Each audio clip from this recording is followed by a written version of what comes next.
Bienvenidos. Hoy nos vamos a meter de lleno en un tema fascinante y complejo, el pensamiento político, la idea del Estado. Un viajecito, ¿no? Un buen viaje, sí. Tenemos aquí extractos de un curso de Derecho Político, material académico, vamos, que va desde la Grecia clásica hasta hoy. Ajá. La idea no es soltar aquí todo el rollo académico, sino sacar las ideas clave, ¿sabes? Esos momentos importantes, las figuras que de verdad nos han hecho entender el poder y la sociedad como lo hacemos ahora. Entender de dónde vienen nuestras ideas, básicamente. Eso es, ver un poco el origen de cómo pensamos sobre, pues, el gobierno, la libertad. Exacto. Vamos a seguir un poco ese hilo, ¿no? Cómo ha ido cambiando la forma de pensar sobre el Estado, el poder. Empezaremos en la polis griega, claro. Claro. Y veremos cómo preguntas que nos hacemos hoy, como, a ver, ¿de dónde sale la autoridad? ¿Para qué sirve un gobierno? Y nosotros, los individuos, ¿qué pintamos en todo esto? Preguntas de siempre, vamos. De siempre. Y cómo las respondieron, pues gente como Platón, Aristóteles, luego Maquiavelo, Hobbes, Locke, Rousseau. Y lo curioso es ver cómo esas respuestas, aunque sean antiguas, pues siguen ahí, ¿no? En nuestros debates. Pues suena muy bien. Venga, vamos a ello. Empecemos por el principio. ¿Qué es la política? El material nos lleva a Aristóteles. Sí, Aristóteles. Para él la política era como la ciencia más importante, la ciencia maestra casi. ¿Por qué tanto? Pues porque se ocupaba de la polis, la ciudad-estado. Y la polis era, digamos, el marco donde pasaba todo lo importante de la vida en común. Ya. Entonces, claro, buscar el bien de esa comunidad, de la polis, era para él una tarea superior, más noble, que buscar solo tu propio bien individual. Pone lo colectivo muy arriba. O sea que no es solo el gobierno central, el Estado con mayúsculas. La política está en más sitios. Claro, exacto. El poder político no está solo en el Estado, también lo tienen grupos que actúan dentro de él. Piensa en partidos políticos, sindicatos, lobbies, incluso organizaciones religiosas que influyen. Entiendo. Y bueno, entre estados, por supuesto. Hacer política es tomar decisiones que mueven las fichas del poder. No es solo aplicar leyes, es dirigir, es marcar un rumbo. Vale. Y el material menciona como dos grandes campos, la teoría política pura y la historia de las ideas. Nosotros nos vamos a centrar más en ese viaje histórico, ¿no? En ver cómo hemos llegado hasta aquí. Grecia. Platón. Platón, claro. La República. Esa idea suya de un Estado ideal gobernado por filósofos. Suena potente. Potente y radical, sí, para su época y para ahora. Platón buscaba la justicia, así, con mayúscula, un ideal. Y creía que solo los filósofos podían alcanzarla. Bueno, creía que solo ellos, por su amor a la verdad, por su sabiduría, eran capaces de gobernar buscando ese bien supremo, y no sus intereses o el aplauso fácil. Ya. Por eso no se fiaba de la democracia de Atenas, la veía caótica, inestable. Él quería un sistema perfecto, casi eterno, basado en virtudes muy claras para cada grupo. Sabiduría para los que mandan, valor para los guardianes y templanza para los productores. Es curioso porque esa idea de que los expertos deberían gobernar de una forma u otra sigue saliendo hoy en algunos debates, ¿eh? Totalmente. Pero su discípulo Aristóteles, que ya has mencionado, iba por otro lado. Sí, Aristóteles era mucho más terrenal, digamos, Claro. más empírico. Observaba la realidad, las distintas ciudades, cómo funcionaban. Y de ahí su famosa clasificación de gobiernos, ¿no? Exacto. Monarquía, aristocracia y la politeia, que era una especie de república constitucional a menudo basada en la clase media. Esas eran las formas puras, las buenas, porque buscaban el bien común. ¿Y las malas? Pues sus degeneraciones, la tiranía, cuando el monarca gobierna para sí mismo, la oligarquía, gobiernan los ricos para sí mismos, y la democracia. Ojo, la democracia como forma impura. Sí, para él la democracia era el gobierno de los pobres, sin más, buscando solo su interés, sin contrapesos. Es distinto de nuestra idea actual de democracia, claro. Y él sí defendía la propiedad privada, la familia, cosas que Platón cuestionaba para sus élites. Efectivamente. Criticó ese comunismo que Platón proponía para gobernantes y guardianes. Aristóteles pensaba que la clase media daba estabilidad y que la familia y la propiedad eran instituciones naturales, necesarias. Ya. Pero quizá lo más importante de Aristóteles es esa conexión entre política y ética. Para él, una persona solo se realiza plenamente, solo alcanza su perfección moral si participa en la vida de la polis. El Estado no es solo para sobrevivir, es para vivir bien, para una vida virtuosa. Vale, damos un salto temporal y geográfico enorme. Nos vamos a la Edad Moderna. Y aquí aparece Maquiavelo, Uf, Maquiavelo. Un antes y un después, sin duda. el padre de la ciencia política moderna. Se le suele llamar así, sí, porque intenta y en gran medida consigue separar el análisis político de la moral, de la religión. Su enfoque es, bueno, brutalmente realista. ¿En qué sentido? En el sentido de que se pone a observar cómo funciona el poder de verdad, no como debería ser según los curas o los filósofos morales. Busca patrones en la historia, analiza lo que es. Y de ahí sale El Príncipe, ese libro que todavía colea. El Príncipe es su obra más conocida, claro. Es una especie de manual escrito en un momento muy jodido para Italia, dividida, débil. Ya. Es una guía para un líder que sea capaz de unificarla, de crear un Estado fuerte. Y para eso, dice Maquiavelo, el príncipe necesita dos cosas: virtud y saber manejar la fortuna. Virtud que no es virtud normal, ¿no? No, no es virtud cristiana, no. Es una mezcla de habilidad, astucia, fuerza, decisión, capacidad de adaptarse, energía, si quieres. Y la fortuna es el azar, lo imprevisible, la suerte, saber navegar en aguas turbulentas. Suena muy pragmático. Y un poco cínico sobre la gente, ¿no? Los describe como ingratos, volubles. Hombre, una visión muy optimista de la naturaleza humana no tenía, no. Creía que el gobernante tiene que saber cómo es la gente para poder manejarla y usarla para mantener el Estado estable. Es un poco el fin justifica los medios, pero el fin era la ragione di Stato, la razón de Estado. Pero también escribió otras cosas, ¿no? No solo El Príncipe. Claro, es importante recordarlo. Escribió los discursos sobre la primera década de Tito Livio, donde analiza cómo funcionaban las repúblicas, y ahí elogia el modelo de la República Romana, con sus instituciones mixtas, la participación ciudadana. Su objetivo final, parece, siempre fue un Estado fuerte y estable para Italia. Esa separación de política y moral tuvo que ser una bomba. Y justo después viene la Reforma, las guerras de religión. Eso también debió mover el tablero del pensamiento político. Muchísimo. Figuras como Lutero o Calvino al principio reforzaron la idea de obedecer al poder civil, lo veían como un instrumento de Dios para poner orden. Pero luego la cosa se complicó. Sí, sobre todo con la contrarreforma católica. Pensadores como el español Francisco Suárez, jesuita él, defendieron ideas muy potentes. Decían, vale, el poder viene de Dios, pero Dios se lo da al pueblo, a la comunidad. Al pueblo. Eso es fuerte para la época. Mucho. Y el pueblo, digamos, se lo cede al rey, pero con condiciones. Si el rey se convierte en un tirano o va contra la fe, el pueblo podría tener derecho a resistirse, incluso a quitarlo de en medio. Ideas que luego resonarían mucho. Y esas tensiones nos llevan directos a Inglaterra, siglo XVII. Hobbes y Locke. Dos pesos pesados. Dos gigantes, sí. Y con visiones casi opuestas, aunque los dos hablan de estado de naturaleza y contrato social. Empecemos por Hobbes, marcado por la guerra civil, dices. Sí, y eso se nota. Para Hobbes, el estado de naturaleza, antes de que haya gobierno, es un infierno. Una guerra de todos contra todos. La vida ahí es solitaria, pobre, desagradable, brutal y corta. Casi nada. Un panorama desolador.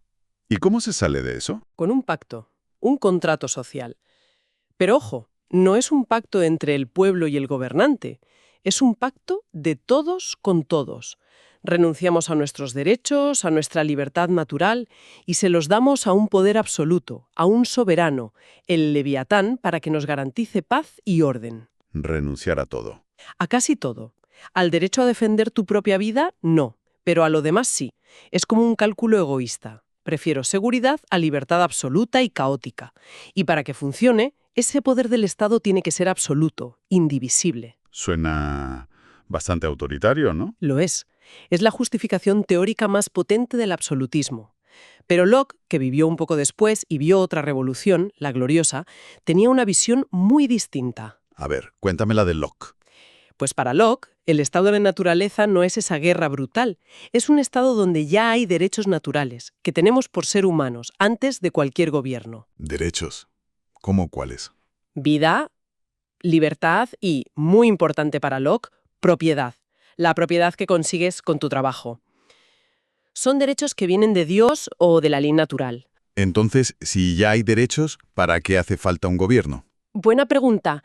Hacía falta porque en el estado de naturaleza no hay leyes claras, aceptadas por todos, no hay jueces imparciales para resolver conflictos, ni un poder que ejecute las sentencias.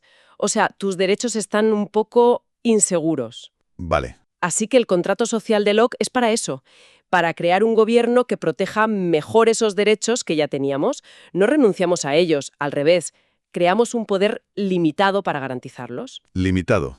Esa es la clave. Exacto. Y si el gobierno se pasa, si viola esos derechos, si rompe el pacto, el pueblo tiene derecho a resistirse y a cambiarlo. Es la base del liberalismo. Gobierno, consentimiento, limitado por los derechos individuales y con derecho a rebelión si se vuelve tiránico. Y Locke también hablaba de separar poderes, ¿no? Sí, ya apuntaba a la división de poderes, aunque quien lo desarrolla a fondo es Montesquieu, ya en la Ilustración en el siglo XVIII.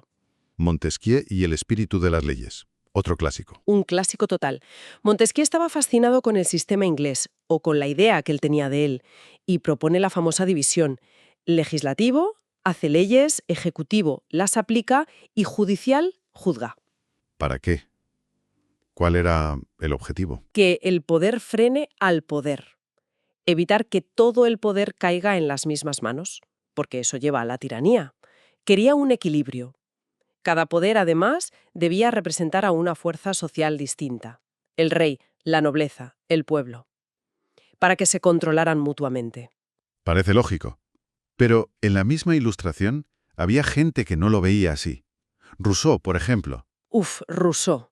Otro personaje radicalmente distinto. Él parte de una idea contraria a Hobbes. El hombre es bueno por naturaleza. Es la sociedad la que lo corrompe. El famoso buen salvaje. Ya. ¿Y su contrato social? Su contrato social no es para proteger derechos individuales, que ya existían, como Locke, ni para escapar del caos, como Hobbes. Es algo más, místico casi. Es un pacto en el que cada uno se entrega totalmente a la comunidad. Totalmente. Suena parecido a Hobbes en eso. Sí, pero el resultado es distinto. Al entregarse todos por igual, nadie queda por encima de nadie. Y se crea algo nuevo, la voluntad general. La voluntad general. ¿Y eso qué es exactamente? Suena abstracto. Lo es. No es la suma de lo que quiere cada uno, ni siquiera lo que quiere la mayoría. Es, en teoría, lo que es objetivamente bueno para toda la comunidad, como una especie de razón colectiva, el interés común verdadero. ¿Y quién decide cuál es esa voluntad general? Ahí está el problema. Para Rousseau, esa voluntad general es la única soberana legítima. Y es inalienable, no se puede delegar en representantes, por eso critica la democracia representativa inglesa, es indivisible, por eso rechaza la separación de poderes de Montesquieu, y es infalible, siempre busca el bien común, aunque el pueblo se equivoque al interpretarla. Entiendo. Es una idea muy potente, pero también un poco peligrosa, ¿no? Sí, porque abre la puerta a que alguien diga, yo sé cuál es la verdadera voluntad general, y los que no estén de acuerdo están equivocados y hay que obligarles por su propio bien. Implica un papel muy fuerte del Estado en educar al ciudadano, en formarlo para que participe de esa voluntad. Sin duda, el Estado debe moldear al ciudadano, crear una religión civil que le haga identificarse con el bien común. Las ideas de Rousseau influyeron muchísimo en la Revolución Francesa, para bien y para mal, y en muchas corrientes posteriores. Madre mía, qué recorrido. Hemos visto cómo ha ido cambiando la idea del poder. Hablemos ahora un poco del Estado en sí. ¿Cómo lo define este material que tenemos? Pues recoge varias maneras de verlo. Se habla del Estado como una estructura de poder, de dominación. Otras veces como un conjunto de leyes, un orden jurídico. También menciona la idea de Platón de que el Estado es como el reflejo del alma de la gente. Sí, esa idea de que las constituciones nacen del carácter de los ciudadanos. Hay enfoques más sociológicos, cómo funciona en la realidad, jurídicos, sus leyes, políticos, la lucha por el poder, y filosóficos, cuál debería ser su objetivo, su fin. ¿Y de dónde sale el Estado? ¿Cuál es su origen? Se mencionan varias teorías. Claro, repasa las clásicas, las que dicen que viene de Dios, derecho divino, las que lo ven como una evolución de la familia, patriarcal, o de la propiedad, patrimonial, las que creen que nace de la fuerza, de la conquista. Y las contractualistas que ya hemos visto. Eso es, Hobbes, Locke, Rousseau, que más que decir así nació históricamente, lo que hacen es justificar por qué debe existir el Estado, por qué es racional obedecerlo. Y luego está la visión marxista, claro, ¿Qué dice Marx del Estado? pues que el Estado no es neutral, es una superestructura, una herramienta que usa la clase dominante, la que tiene el poder económico, para mantener su dominio sobre las demás clases. Para el marxismo, el Estado desaparecería en una sociedad comunista sin clases. Vale. Y otro concepto fundamental hoy, la Constitución. ¿Qué dice el material? Pues distingue entre dos cosas. La constitución material, que es cómo funciona el poder de verdad, las normas que realmente se aplican, las costumbres políticas, La realidad, digamos. eso. Y luego está la constitución formal, que es el documento escrito, el texto solemne que todos conocemos. Que suele tener una parte de derechos y otra de cómo se organiza el gobierno, ¿no? Exacto. La parte dogmática, los derechos fundamentales, libertad de expresión, igualdad, etc. Y la parte orgánica, cómo se elige el presidente, qué hace el Parlamento, cómo funcionan los tribunales. Es interesante porque a veces hay una constitución formal muy bonita en el papel, pero la constitución material, la realidad, es otra cosa. Pasa a menudo. Pasa, sí. Y en toda esta dinámica, ¿qué papel juegan cosas como la opinión pública, los partidos, los grupos de presión? Son actores clave en las democracias actuales, claro. La opinión pública, ese sentir general, aunque sea difícil de medir y a veces volátil. Ya. Los grupos de presión, empresas, sindicatos, ONGs, que intentan influir en decisiones concretas que les afectan. Y los partidos políticos, que son como los vehículos principales para organizar la participación, competir por el poder, proponer programas. Y el voto, el sufragio. El sufragio, fundamental, como la técnica para elegir quién gobierna o para tomar decisiones directas, como en un referéndum. Y el eterno debate. ¿Votar es un derecho que puedes usar o no? ¿Es un deber cívico? ¿Es una función que cumples? Me llama la atención que el texto también insiste en la importancia del individuo, frente al Estado, frente a la masa. Sí, es un hilo conductor importante. Desde esa idea cristiana de la dignidad única de cada persona como imagen de Dios, que ya mencionamos, Cierto. pasando por los derechos naturales individuales de Locke, que el Estado no te da, sino que tiene que proteger, hasta pensadores más modernos como Max Scheler, que diferencia al ser humano como algo más que biología, un ser espiritual, libre, único. Es como una advertencia contra las visiones que disuelven a la persona en el colectivo. Y también diferencia entre comunidad y sociedad. ¿Qué quiere decir con eso? Es una distinción clásica en sociología. La comunidad piensa en una familia, un pueblo pequeño, a veces se aplica a la nación. Se basa más en lazos de sangre, afectivos, en lo heredado, en lo instintivo, en sentirse parte de algo de forma natural. Vale. La sociedad, en cambio, piensa en una empresa, una asociación a la que te apuntas, o el Estado mismo como organización política. Se basa más en la razón, en la voluntad, en un acuerdo para conseguir unos fines comunes. Son dos formas distintas de estar juntos, con lógicas diferentes. Entendido. Bueno, hemos cubierto muchísimo, ¿eh? Desde los griegos hasta conceptos que manejamos todos los días. Ha sido un viaje intenso por las ideas que han ido formando nuestra manera de ver la política. Ha sido un recorrido, sí, a vista de pájaro. Pero creo que deja claro algo importante, que las grandes preguntas sobre cómo nos organizamos, cómo equilibramos libertad y orden, cómo nos relacionamos con el poder, son preguntas de siempre. Que siguen ahí. ¿Siguen ahí? Las respuestas van cambiando, chocan entre sí, evolucionan, pero esa búsqueda de una forma justa de vivir juntos, de ese bien común, como lo llamaban Aristóteles o Tomás de Aquino, eso sigue siendo el motor, ¿no? Sí. Y quizá, como reflexión final para quien nos escucha, pensando en esa distinción que salía con Maquiavelo y otros, Ajá. la diferencia entre mirar la política como es, con sus intereses, sus conflictos, sus juegos de poder, un análisis más frío, digamos, y pensar en cómo debería ser, desde la ética, la justicia, los ideales. Ya, la tensión entre realismo e idealismo. Eso es, en el día a día como ciudadanos, cómo manejamos esa tensión, cómo nos movemos entre la realidad, que a menudo es imperfecta, y los ideales que tenemos para nuestra sociedad. No sé, es una pregunta que queda ahí flotando. Una pregunta clave, desde luego, y una que cada uno y cada generación tiene que intentar responder. Ha sido un placer hacer esta exploración detallada.